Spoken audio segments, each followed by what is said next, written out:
South India shopping mall the wedding మంత్ర సరికొత్త wedding collection south India shopping mall. సరే, ఇందాక మీరు అన్నట్టు cinema is a collective work, it's a team work. ఎవరో ఒకళ్ళు బాగా చేస్తే కాదు, అందరూ బాగా చేస్తేనే, అన్నీ అలైన్ అయితేనే ఆ ప్రాజెక్టు సూపర్ సక్సెస్ అవుతుంది. ఇందులో మీరు 100కి 100% పెట్టినా అవతల వాళ్ళ వైపు నుంచి రాకపోతే it would be a disaster.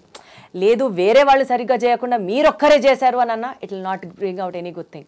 ఈ ప్రాసెస్లో మీరు విపరీతమైన హార్డ్షిప్స్ ఫేస్ చేసి అమ్మయ్య ఒక ప్రాజెక్ట్ని గట్టెక్కించేది సూపర్ సక్సెస్ అయిన ఒక ఇన్స్టెన్స్. ఒకటి కాదు, రెండు ఉన్నాయి. ఒకటి నా ఫస్ట్ పిక్చర్ సత్యము, సుమంత్ది. రెండోది పరుగు, బన్నీ గారిది. రెండింటికి విచిత్రమైన సమస్యలు. ఒకటి పర్సనల్ సమస్యలు, ఒకటేమో సినిమా సమస్యలు. సత్యం టైంలో ఏమైందంటే, యాక్చువల్గా మేము ఇంకో కథ చెప్పాం. నేను శ్రీహరి నాను అని నా ఫ్రెండ్, నా రూమ్మేటు. తన తర్వాత సత్యభామంత్ సినిమా చేశాడు. భరత్ అని నేను సినిమా రైటర్, తను డైరెక్టర్గా, నేనేమో రైటర్గా వెళ్తే మేము చెప్పిన 2 ఏళ్ళు తిరిగిన తర్వాత ఆ కథ వద్దన్నారు, ఈ సినిమా వద్దండి అన్నారు. 2 years తిరిగిన తర్వాత అసలు అంటే ఏమైంది, వాళ్ళ తప్పు కాదు. ముందు సుప్రియ గారు విన్నారు, ఆవిడకి బాగా నచ్చింది. ఆ తర్వాత సుమంత్ గారు వింటే ఆయన కూడా బాగా నచ్చింది. ఆ తర్వాత నాగార్జున గారు విన్న తర్వాత ఇది సుమంత్కి సూట్ అవుతున్నారు. And they are right, they were actually right. మేము చిన్నపిల్లలం కదా, నాగార్జున గారు అంత పెద్ద మనిషి నో అన్నాడంటే చాలా ఇది అయిపోయిన తర్వాత అప్పుడే సూర్యకిరణ్ పరిచయం అయ్యాడు వాళ్ళకి. అప్పుడే వేరే పని మీద వచ్చాడు తను, సత్యం డైరెక్టర్.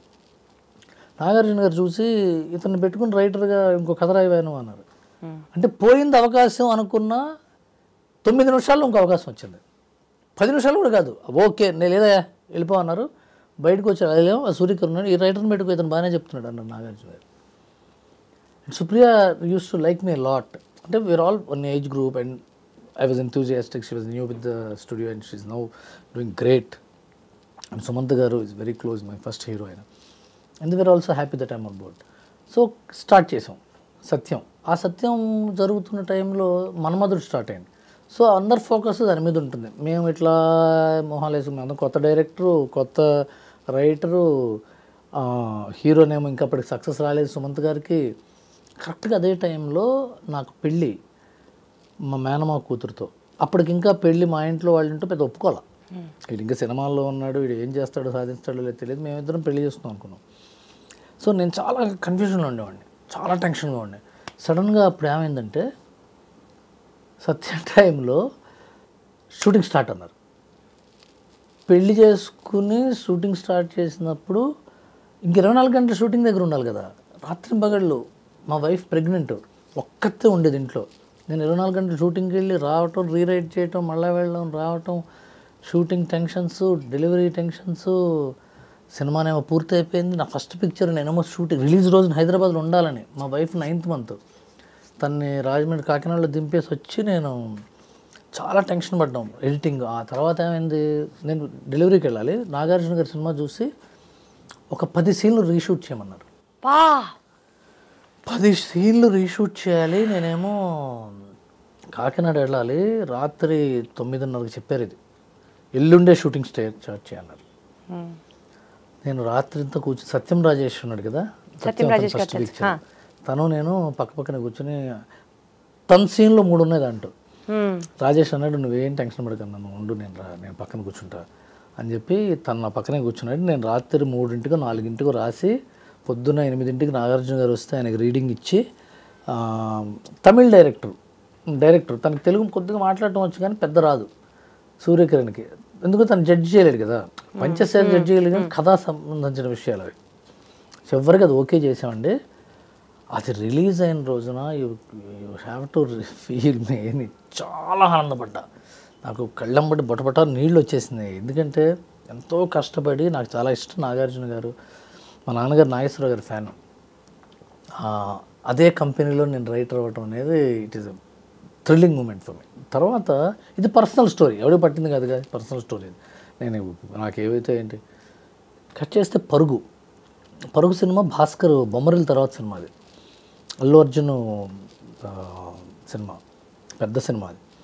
అది వర్క్ చేస్తుంటే నాకు భాస్కర్కి రోజు గొడవలే. నాకు నేను ఎట్లానేవాడిని, ఇద్దరం ఒకటే ఏజ్ గ్రూపు, కుర్రాళ్ళం. తను అటెండ్ అయ్యేవాడు, తను ఇటు అనేవాడు. ఇప్పుడు తను బొమ్మరిల్ డైరెక్టరు. సో తన వాల్యూకే ఎక్కువ ఉండేది. నేనేమో కాదు కూడదని ఇట్లా గొడవ. మా ఇద్దరికి పాప ఆనందరంగా పంచాయతీ తీర్చేవాడు.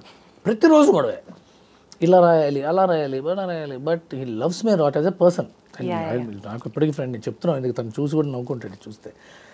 చివరికి అది సినిమా జనవరిలో రిలీజ్ అవ్వాల్సింది పోస్ట్ పోయి మేకు వచ్చిందిగో ఈ ప్రాబ్లమ్స్ వల్ల.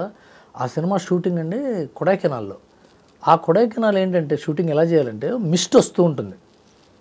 ఆ మిస్ట్లో హీరోయిన్ చూడాలి. హీరో ఆ మిస్ట్ మన చేతుల్లో లేదు కదా, అది నేచర్, అది అలా వచ్చి వెళ్ళిపోతూ ఉంటుంది. అది దాన్ని ఆపి ఉండో కాసేపు అనలేం కదా. అది మొత్తం వస్తే మనిషి కనపడ్డు. అది వెళ్తున్నప్పుడు వస్తున్నప్పుడు తీయాలి. అది రోజుకు 4 షాట్లు దిగలేం అంతేగా. అంటే వేరే పనులు చేసుకున్నప్పుడు వాళ్ళు మిస్ట్ వచ్చిందని తీసేవాడు. అదేంటది 200 మీటర్లు దిగి మళ్ళీ 200 మీటర్లు ఎక్కాలి కొండ. అది ఆక్సిజన్ తక్కువ ఉండేది. పైగా అదేంటి సమ్మర్లో కొడైకెనాల్ బ్రహ్మాండంగా ఉంటుంది. అది ఆగస్ట్ సెప్టెంబర్ అక్టోబర్లో చేశారు. అక్కడ చలి, చాలా హార్డ్షిప్స్ ఫేస్ చేసిన తర్వాత నాకు కరెక్ట్ డిసెంబర్ 31 నాడు హార్ట్ అటాక్ వచ్చింది. ఆ పరుగు సినిమా జరుగుతున్నప్పుడు డిసెంబర్ 31 వచ్చి జాన్ 1 నాడు నాకు ఏదో ట్రీట్మెంట్ చేశారు. మళ్ళీ జాన్ 7 నుంచి నేను వాజ్ ఇన్ ద షూట్. 6 daysలో రికవర్ అయిపోయారు. హలో ఫటక్ నేను 4th ఇంటికి వచ్చా. 4th 4 రోజులు ఉంచుతారు హాస్పిటల్లో. 4th ఇంటికి వచ్చా, 7th మళ్ళీ షూటింగ్ వెళ్ళిపోయారు. పాపము అదే టైంకి భాస్కర్ వాళ్ళ మదర్ చనిపోయారు. నాకు ఇలా జరిగింది, తనకు అలా జరిగింది. But he also came back immediately in 4 days. అప్పుడు కష్టపడి చివరి దాకా డబ్బింగ్లో, ఎడిటింగ్లో, పబ్లిసిటీలో కాపీ అలా వెళ్ళి ప్రసాద్ మల్టీప్లెక్స్లో షో వేశారండి. We understood that film is a super hit. స్లోగా స్టార్ట్ అవుతుంది సినిమా. చివరికి వచ్చేటప్పుడు నేను చూస్తుంటే జనం ఏడుస్తున్నారు. ఆ రోజున నేను మౌనంగా నాలో నేను ఏడ్చా, బా ఎంత బాగుందని. ఆ తర్వాత నాకు కూతురు పుట్టింది. అది కూతురు మీద సినిమా. అది అవును, నేను మా అమ్మాయికి చూపించా. మొన్న 60 దానికి 15 years వచ్చినప్పుడు దానికి చూపించా. నేను దాన్ని ఊహించుకుని రాశా. ఇలా నాకు కూతురుంటే నేను ఎలా ఆలోచిస్తాను, దాని గురించి నేను ఎంత ప్రేమిస్తాను అని. And I'm really happy. అదొక సినిమా నా లైఫ్లో షేక్ చేసిన సినిమా. Very happy sir. యాక్చువల్గా ఈ సందర్భం వచ్చింది కాబట్టి మాట్లాడుతున్నాను. సినిమా ఇండస్ట్రీలో సార్ ఒక్కొక్కళ్ళకి ఒక సినిమా జరిగేటప్పుడు చాలా స్టోరీస్ ఉంటాయి పర్సనల్గా. ఇలాంటి హార్డ్షిప్స్ ఫేస్ చేస్తూనే ఉంటారు. అది చిన్నదా పెద్దదా అని లెక్కేయడానికి కాదు. బట్ స్టిల్ ఇన్ని హార్డ్షిప్స్ ఫేస్ చేసి ఒక సినిమా తీసిన తర్వాత హాయిగా ఒక ఏసీ రూమ్లో కూర్చొని చేతిలో కాఫీ తాగుతూ ఈ సినిమాకి నేను ఇచ్చే రేటింగ్ అని ఇస్తారు చూడండి. నాకు అసలు ఎంత కోపం వస్తుందంటే, ఎంత కష్టం లేకపోతే ఆ సినిమా, ఒక్కొక్కడి హార్డ్ వర్క్ ఎంత లేకపోతే ఆ సినిమా తీస్తారు. Who are you to decide the fate of the movie అని పర్సనల్గా నాకు అనిపిస్తుంది. ఇప్పుడు I have a different view on it. Cinema మీద రేటింగ్ ఉంటుంది కదండి. సినిమా మీద రేటింగ్ కాదు, ప్రపంచంలో ఎవ్రీ ప్రోడక్ట్ మీద రేటింగ్ ఉంటుంది. సబ్బుల మీద రేటింగ్ ఉంటుంది, కార్ల మీద రేటింగ్ ఉంటుంది, పెన్సిల్స్ మీద రేటింగ్ ఉంటుంది, పెన్నుల మీద, షూ మీద రేటింగ్ ఉంటుంది, డాక్టర్స్ చేసే వైద్యం మీద రేటింగ్ ఉంటుంది, ప్రతి దాని మీద రేటింగ్ ఉంటుంది. ఆర్ట్ మీద rating. Michelangelo painting art చేస్తే ఆర్ట్ ఎగ్జిబిషన్లో వెళ్ళి క్రిటిక్స్ ఉంటారు, గీత బాగాలేదంటారు. You can't say anything because they are part of the society. ఈ పార్ట్ ఆఫ్ ద సొసైటీది ఉన్నప్పుడు మనం ఆ రేటింగ్ని, ఆ విమర్శని తీసుకోవాలి. వేరే ఆప్షన్ లేదు. ఇప్పుడు మీ ఇంటర్వ్యూలకు రేటింగ్లు పెట్టట్లేదు, కానీ ఇంటర్వ్యూలు కూడా రేటింగ్ పెట్టచ్చు యాక్చువల్గా. దీప్తి గారి ఇంటర్వ్యూ బెటరా, XYZ ఇంటర్వ్యూ బెటరా, వేరే వాళ్ళ ఇంటర్వ్యూ బెటరా, ఐ డ్రీమ్లో ఉన్నప్పుడు బాగా చేసింది ఆవిడ, ఇంకో కంపెనీలో బాగా చేసింది, ఎవరు చెప్పచ్చు. ఏం చేయలేము. అది వాళ్ళ హక్కు, వాళ్ళ జీవన విధానం అది, లేకపోతే జీవన భృతి కూడా అది, వాళ్ళకి అదే కదా ఆధారం, జీవనాధారం. సో క్రిటిక్స్ని సీరియస్గా తీసుకోవాలా లేకపోతే వాళ్ళు పట్టించుకోకర్లేదా అనేది కూడా personal choice. But when it is affecting a business, అది సీరియస్గా తీసుకోవాల్సి వస్తుంది. ఇవాళ స్టోరీ డిస్కషన్స్లో కానీ, ఇవాళ పబ్లిసిటీ డిజైన్స్లో కానీ, లేకపోతే మేకింగ్ సైడ్లో కానీ, రేపొద్దున trollers is different story, will discuss later. రేపొద్దున రేటింగ్ ఇచ్చేటప్పుడు ఇలా ఇస్తారు, రేపొద్దున వాళ్ళ సైట్లో ఆర్టికల్ రాసేటప్పుడు దీని మీద క్వశ్చన్ చేస్తారు, లేకపోతే రేపొద్దున ఫస్ట్ మార్నింగ్ షోకి వెళ్ళిన తర్వాత ఇలాంటి అబ్జెక్షన్స్ రావచ్చు అని ఒళ్ళు దగ్గర పెట్టుకునో, భయపడుతూనో, కంగారు పడుతూనో, అతి జాగ్రత్త తీసుకుంటూనో, జాగ్రత్త పడుతూ సినిమాలు తీస్తున్నాయి. ఒకసారి అవి ఎక్కువ తప్పును కూడా చేస్తున్నాయి. ఎందుకంటే ఆర్గానిక్గా కథ చెప్పే పరిస్థితి పోయి ఈ కామెంటరీ ఇట్లా ఉంటుంది, ఇలాంటి కామెంటరీ ఇలా ఉంటుంది కాబట్టి ఇలా చేద్దాం అని ఒకసారి తప్పు కూడా జరుగుతుంది, ఒకసారి మంచి కూడా జరుగుతుంది.